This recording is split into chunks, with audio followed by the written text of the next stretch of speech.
Assalomu alaykum. Bugun sizlar bilan Multilevel Reading Part 1 haqida gaplashamiz hamda Achiever Mock kitobidagi birinchi testni, birinchi reading qismini, birinchi partini birgalikda ko'rib chiqamiz. Demak, boshladik. Multilevel imtihonida reading qismida sizga birinchi partda shunaqa kichkinagina tekstni o'z ichiga olgan 6 ta so'z yashiringan passage beriladi. Sizning vazifangiz ushbu tushirib qoldirilgan so'zlarni berilgan tekstni ichidan topish kerak bo'ladi. Demak, odatda, ya'ni 99% holatda yashiringan so'zlar berilgan, tushirib qoldirilgan so'zlar yuqorisida joylashgan gaplar ichidan chiqadi. 1% holatlarda albatta ushbu holat kuzatilgan. O'zidan pastdagi, ya'ni o'sha tushirib qoldirilgan so'z tagidagi gaplar ichidan ham so'zlar topilishi holatlari kuzatilgan. Demak, biz ushbu tushirib qoldirilgan so'zlar o'rniga faqatgina bir dona so'z yozishimiz mumkin ekan. Endi demak, birinchi nimalar kerak bizga? Qaysi part of speech? Noun kerakmi? Adjective kerakmi? Adverb kerakmi? Yoki verb kerakmi aniqlab olamiz. Buni aniqlash uchun nima qilamiz? Buni aniqlash uchun biz tushirib qoldirilgan so'z oldidagi hamda orqasidagi so'zlarni o'qiymiz. Mana birinchisini ko'ramiz. Demak, the hamda is. Albatta, the, ya'ni aniq artikldan keyin va to be fe'lidan oldin bizga nima kerak? Noun kerak. Demak, biz yuqoridagi gaplardan asosan nounlarga e'tiborimizni qaratishimiz kerak bo'ladi. Ikkinchisida yana the hamda in a special way, maxsus yo'lda nimadir. Albatta, the dan keyin yana bizga noun kerak. Uchinchisida it's va nuqta. Albatta, it's uning egalik olmoshidan keyin bizga noun kerak, yana the flies nimadir uchadi.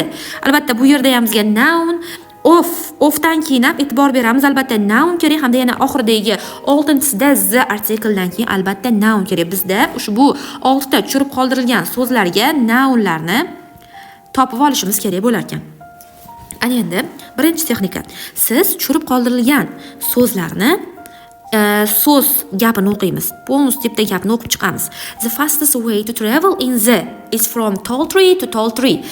Sayohat qayerdadir? Sayohat qilishni eng tez usuli bu yuqori daraxtdan baland daraxtga, ya'ni baland daraxtdan baland daraxtgadir. Nimani ichida, nimada sayohat qilishni eng tez yo'li haqida so'rayotganini endi tekst shu tushirib qoldirilgan so'zi bor gap tepasidan qidiramiz. Some rainforest animals spend their lives in the treetop. Demak, ba'zi o'rmon hayvonlari ularni hayotini daraxt uchlarida o'tkazadi. All their food is right there. Hamma ovqatlar shu yerda. They never need to go to the ground. Ular hech qachon yerga borishi kerak emas. The tops of tree in a rainforest form a kind of roof called a canopy. Demak, daraxtning uchlarida, shunaqa o'rmonlarda tomlar shakllangan bo'ladi. Bular canopy deb nomlanadi. Eng tez yo'li o'sha nimanidir ichida sayohat qilishning eng tez yo'li.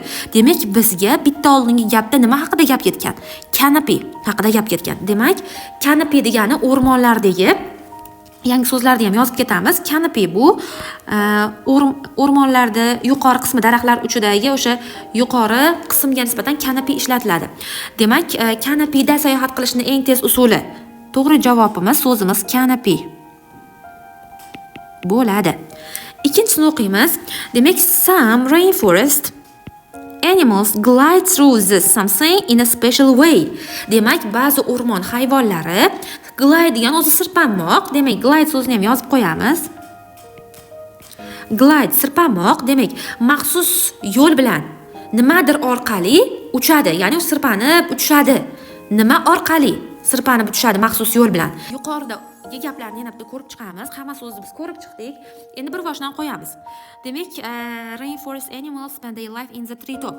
Treetop, ya'ni daraxt uchi orqali, shu daraxtni tepa qismlari orqali, demak, maxsus yo'l bilan shu daraxtni uchlari atrofida sirpanib uchishadi maxsus yo'llar bilan. Demak, bu yerda bizga nima kerak? Treetop so'zini yozib olamiz. Mana ko'rib turibsiz, 2 uchun, 2 da yashiringan so'z uchun men tepadan so'zni olib tushdim. 3. Endi the squirrel jumps from a tree and spread eats something. Demak, squirrel degani yana yozib qo'yamiz. Ushbu so'z ham notanish bo'lishi mumkin. Olmaxon, demak, olmaxonlar sakraydi daraxtdan daraxtga va ularni nimasinidir yoyishadi. Flying o'zidan yuqoridagi gapni biz o'qimagandik, mana they use ular foydalanadi ularning tanasidan uchayotgan. Flying squirrel has flaps of loose skin between its front and back legs. Demak, uchayotgan olmaxonlar, ularni loose degani bu yerda bo'sh degan ma'noda keladi. Loose skin degani shu bo'sh, hilpiragan tanasi. Tanasini flap degani yupqa to'r qanot. Demak, ularni shu tanasida yupqa yeri bo'ladi. Ya'ni nimasini o'rtasida bo'lar ekan? Mana bu ikkita oyog'ini mana o'rtasida, oyoqlarini o'rtasida shunaqa hirpiragan tanasi bo'lar ekan. Va ular sakraganda nimani yoyishadi?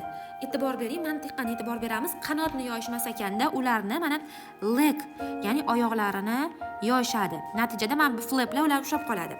Keyingisi the skin stretches and the something flies like a kite. Demak, ularni tanasi stretch degani, demak bu yerda yana bitta mana yangi so'zimiz stretch yozib qo'yamiz, cho'zmoq. Stretch qog'oz bor-ku, cho'ziladi. Shu narsa agar verb bo'lib kelsa inglizdan olingan ekan, cho'zilmoq degan ma'noda keladi. Ular tanasi cho'ziladi va kim varrakka o'xshab uchadi? Albatta, bundan yuqoridagi gapda mana turibdi squirrel, ya'ni olmaxon xuddi varrakdek uchar ekan. The flying gecko has flaps of something along its body and tail.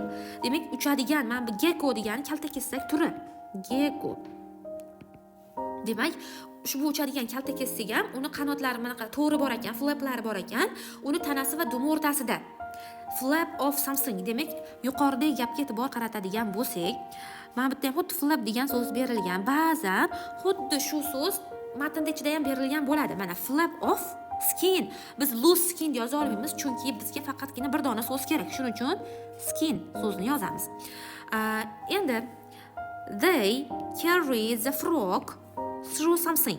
Ular qurbaqani nimadir bo'ylab ko'taradi. Demak, o'zidan yuqoridagi gapni yana o'qiymiz birga. It jumps and then spreads the skin like wing. Demak, ular sakraydi va tanalarni xuddi qanotga o'xshab yoyadi. The gecko soars through the air. Demak, gecko ya'ni kaltakesak uchadi, sakraydi havo bo'ylab. E'tibor bering, mana bu yerda through so'zi keldi va bizda ham 6-so'zning oldida through so'zi bor edi. Albatta z kelyapti va air. Demak, havo bo'ylab sakraydi. Davom etamiz. Air so'zi bo'lishi mumkin. The flying frog has webbed feet and spread open like four umbrellas. Demak, uchadigan qurbaqani shunaqa web, ya'ni to'rli oyog'i bo'lar ekan va ular xuddi to'rtta zontikka o'xshab yoyilar ekan.